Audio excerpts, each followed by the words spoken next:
Hello everyone! Hello! Welcome to issue 6, I nearly lost count then, of our pop culture review. As always, 5 minutes of comics, 5 minutes of video games, and 5 minutes of movies. Not necessarily in that order, but comics will always come first. As they usually do with you. Yes, as they usually do. Comics go above groceries. They actually did.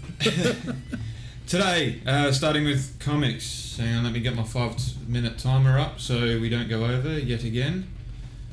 And let me put it on loud as well because I'm disorganised today. Alright, there we go. Hey! Now, this week we had a whole hell of a lot of stuff come out that is awesome. There is a pile on your desk about the thickness of an encyclopedia. Yes, and it is not going to get lower anytime soon because by the time I read one, it gets replaced by like another 3. But we've had Inhumans, Once and Future Kings issue 1 come out, Deadpool Kills the Marvel Universe number 3, Secret Empire number 8. These are all going to be... They're huge comics. Yeah, they're huge stories that are coming out, which is awesome. I haven't had time to read them yet, but so far the ones that I have read and I'm going to pick for this week, so far of my favourites, excuse me, Edge of the Venomverse issue 4 and The Flash issue 28, part 1 of the negative storyline. So I'll kick things off. Edge of the Venomverse issue 4 from Marvel. As it is with the Edge of the Venomverse storyline, it's taking beloved characters that you've known and loved and chucking the black symbiote Venom on them and going, how would they handle this? Or how are they going to handle situations with this now? He's getting around, Venom. He is. And yeah, it's all tying in. So far, this is fourth issue, and there's only one issue where they haven't had a little tie-in thing at the end of it. Every single one of them has, but that's a spoiler, so I'm not gonna divulge that one. But Old Man Logan with a symbiote, like if that doesn't suck you in to read it, like that sounds amazing. It sounds incredible. It is phenomenal. It really is. It's hugely heartfelt, and then right at the end you get this giant action sequence with him all black, and he's essentially had enough, like Logan is prone to be most of the time. Yeah. Just I've had enough of life. And moving on to The Flash. This one is really, really well written. I've got to hand it to Josh Williamson for this because like 90% of the comic is dealing with Barry Allen's inner conflict. Yeah. And it is really focused on that, and it is absolutely gorgeous. Only a tiny little action sequence at the end, like maybe in the last couple of panels. Yeah. And they've introduced I've forgotten the bad guy's name. What was it? Shard something? I don't know. Shrapnel. Shrapnel, yeah. That was it. Introducing a metal, heavy hitter metal villain. Yeah. Which was thought the timing was quite nice because we have Dark Knight's Metal coming next week. Which is going to be... You reckon they're related? Well, they've already introduced the, Doomsday Clock and everything in the Flash series. Yeah, so true. I don't see why they can't tie that in as well. Yeah. And I'm just thinking the timing's a little off. You're introducing a heavy hitter villain who's made of metal, and then you've got Dark Knight's Metal coming just around the corner. Yeah. So it's like, I'm not saying that this guy is going to be made of the nth metal and all that sort of crap that they're tying in, but it's just a little coincidental. So, but we'll wait and see. But it is brilliant. It really is. You really get to see Barry Allen truly torturing himself. Yeah. To the point of wondering, all I want to do is talk to Iris. I may have to quit my job because I can't handle it. And with his new powers and that he's got from the negative speed force, he's literally laying waste to the city just from running one way to the other. He can just destroy everything, which is tearing him up on the inside even more. Yeah. So, it is a huge little psychic read. If I'm mental read. Yeah. I'm trying to get across here.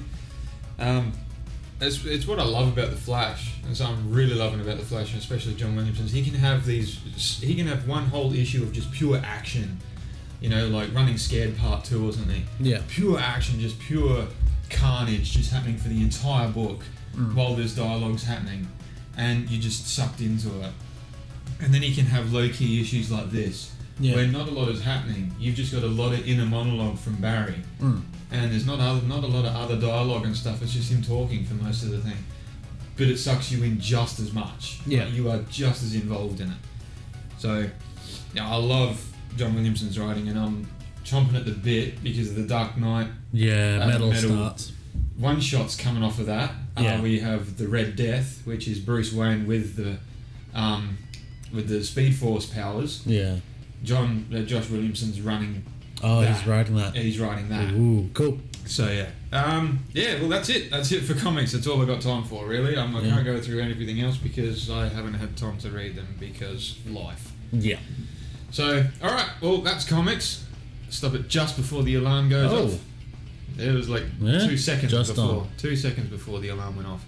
So, all right, we'll move on to, what do you want to do? Movies and TV. Movies and TV. All right, go. Probably the biggest stuff that came out, Disney are pulling all their movies off of Netflix. I do remember hearing all their movies and publications coming off Netflix. That does not include Marvel or Star Wars yet. They're still trying to figure out what they want to do with them.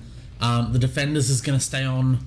The Defenders and all those are going to stay on Netflix till the very last minute. Like they're pulling everything off, and by 2019 they want to run their own streaming service.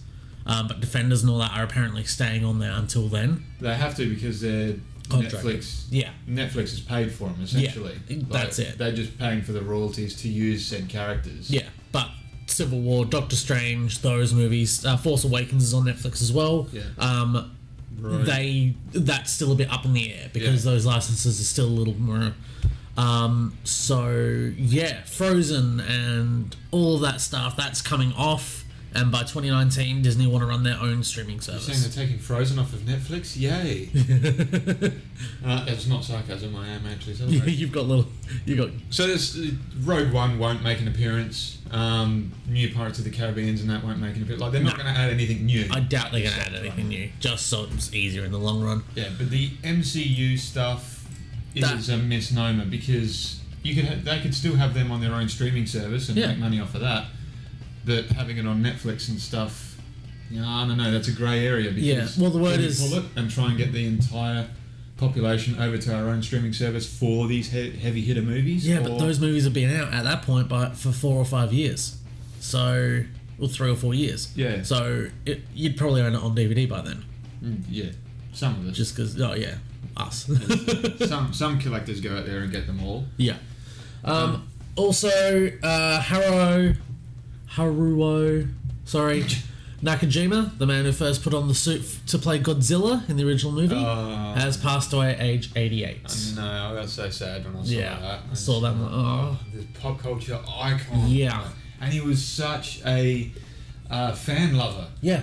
He really was. Like, all he was just a guy in a suit that stomped on a cardboard city. But, it just set the tone for so much else to come in pop culture. And it's like when he'd go to these little conventions and all that sort of stuff and rock up, he'd always be shocked and amazed at like the cult following he would have. Yeah. And he'd just love it. Like he'd sign everything for you. Yeah. Like, absolute legend. One of the keystones to pop culture as we know it. That's it. And rest in peace. Yeah, that's it. You've destroyed enough. Rest peacefully.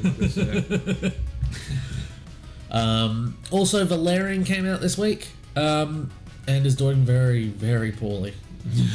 Because it came out a couple of weeks ago in America and it did very poorly there. That always translates to other markets. I can't imagine why. Yeah, if you hear about a movie doing badly overseas, you're not going to want to come see it over here because you know how bad it is. Everyone's telling you how bad it is. So far, every single time you see a video game or a movie with a giant PR budget, you're seeing it on the side of buses and billboards, and you're just seeing it absolutely everywhere. Yep. And it's not a production company that has tons, like Marvel and Disney and all that sort of stuff, like tons of finances to put into PR. Yeah. When you're seeing it through any other stuff, it's just an idea to be super skeptical. Yeah. Because you know they're sinking more money into PR than they pretty well have in the movie. Yep. So it's like you're not balancing things right. When half your budget is advertising, you're in trouble. Yeah, exactly. Also, before we run out of time, quickly, I've heard a rumor that apparently Captain America is going to turn out to be a Skrull. Yeah, rumour that's just floating around. Yeah. Based on a few lines dropped in Civil War and other previous movies and stuff. A little bit of green in your perfect blue eyes. And it could pay out. Thanos kills this Cap, turns out to not be Cap. Yeah. And then he resurfaces later. And then he dies again. And then dies again because his contract's up. All right, that's time. Hey! Yay! Can't hit the dismiss button. There we go. Alright. Now, games! Right, you jumped onto the new No Man's Sky DLC. Or DLC, patch. I did. They've really revamped it. 1.3, God knows, whatever it is. No, it's just 1.3 from memory. Officially doing half of what they said it would do from on release a year ago. Baby steps. They've only been out for a year, come on. Yeah, only. So far, the biggest pre-order letdown of anyone's history, and it is mine. It has tainted pre-orders for gamers all around the world now. $52.93. I will remember that number forever. I don't know how much I paid for it. I can't. I don't even like to. But anywho, I've released this patch, and so far so good. It's actually made it playable, apart from these texture issues that they still haven't fixed from 6 months ago. I was going to say, is it good or is it decent? Like, it's decent. It's playable. It's not just your, here you go, here's a planet, go explore. It's giving you direction. It's giving you direction. It's giving 30 hours of story. You can now communicate with fleets. You can now interact with other players and stuff, which so I can see you running around. You still can't play you still can't have online multiplayer and work together with stuff or anything, which is what they promised. 6 months before they released the game? Seriously. From what I've heard, it's just speech bubbles. Yeah, it is speech bubbles, but it's still enough to get you in. Yeah, you can communicate. You just can't. I can't slap you. No. Ugh. So. Well, I don't. If you're talking about players, I was talking about story. Yeah. But everything's speech bubble based. I haven't run into another player or anything yet, so I wouldn't know. But and I'm not exactly looking forward to it either. Unless it's me. Yeah, unless it's someone I actually know in person. We bought this game because this will be awesome. We can go explore the galaxy together, and then no, we can't. I love sci-fi space exploration. Yeah. It's why I'm a sucker for Elite Dangerous. It's like get a ship and just cruise the vast openness of space, and plenty of time. Okay. And just be one with yourself. Find that zen moment in a video game where you can just chill out, relax, and you go, you know what, I'm going to bounty hunt over here. No, I'm going to go explore this planet. No, I'm just going to go see what's over here. This galaxy hasn't been discovered by anyone. I'm going to go over there and see what's happening. It's not what No Man's Sky should have been. Yeah, but the thing is, Elite Dangerous has been around for 5 years. Yeah. Before it was just No Man's Sky was even dreamed of. So. It was very quiet. Then they released No Man's Sky and it was a failure. Yeah. And then everyone goes, "Oh, hang on, this game does the same thing."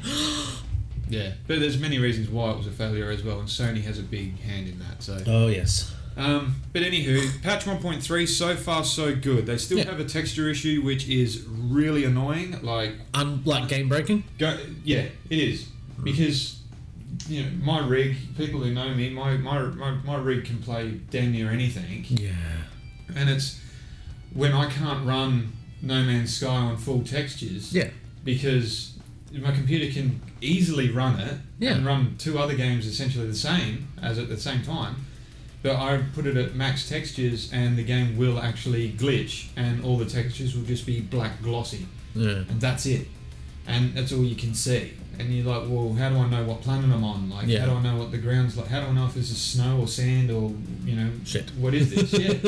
What is this? And then I've done some research on it and I thought maybe I'm running it maybe the game is too power hungry and my computer can't handle it. And then looked it up and it's, they're going like, no, it is a game broken glitch because as soon as you drop it down to medium textures, everything pops into existence again. Yeah. And this has been a problem for over 6 months. Yeah. While they've been working on patch 1.3, they've ignored this. And you're going like, really? Like you've fixed some other major issues and you've been busy. Yeah. Good on you, because they still are a small team. Yeah. But you think they would have expanded their team with the money they made, or the money they stole, from pre-orders. Yeah. But, what do I know? Sega is releasing, this is not very recent news, but I've only just stumbled across it myself, Sega Genesis Flashback. It's a console they're re-releasing with about 85 games on it. This is news to me. I didn't know that. Yeah. I only just... Sarah pointed it out to me the other day. And it's got a whole lot of Sonic games on there. The Mortal Kombat games, Phantasy Star, Virtua Fighter 2's on there. But there's no Aladdin, no Lion King. No, I don't think Michael Jackson's on there as well. Nothing, licensed. Nothing heavily licensed. So anything Sony would own is on there. But if you're buying this, like my mother-in-law would have bought this for Sega. But my mother-in-law would have bought this if Aladdin and Lion King were on there. They're not. Yeah. So yeah. Oh, that's cool. Look, no, they're branching off and doing what Nintendo done with their little Super Nintendo release thing that went gangbusters. Yeah, I played it and it was a huge letdown too. Because it was because number one, if you physically crack open the thing, the entire motherboard and GPU chip thing and everything is no bigger than a business card. Yeah. And it was in this giant plastic box that they gave you. I think it was a bit overpriced for what it was because it was like something like $100 or something like that, and it only had something like 9 games on it, 9 older games. Yeah, it wasn't a huge amount, was it? It done stuff all. So I'm like, the hype to have it was more exciting than having it. Yeah. So, but they're branching out and they're doing. Nintendo's doing another one that's got a heap more games on it, and now Sega's doing theirs. Good on them. Bring back the retros. Yeah. Don't let them die. This Definitely. is great. All right, sweet. That's time. That is time, and I think that is us. There's nothing else we need to mention, and nothing pressing. We've gone super over time. Nothing you can't Google, you lazy pricks. Excuse me. All right, well, that's us. Yes. For our Sunday, the 13th of whatever month this is, I'm losing track. August. Thank you. All right, thanks very much, guys. Thank you for joining us, and we'll see you on the next one. Bye.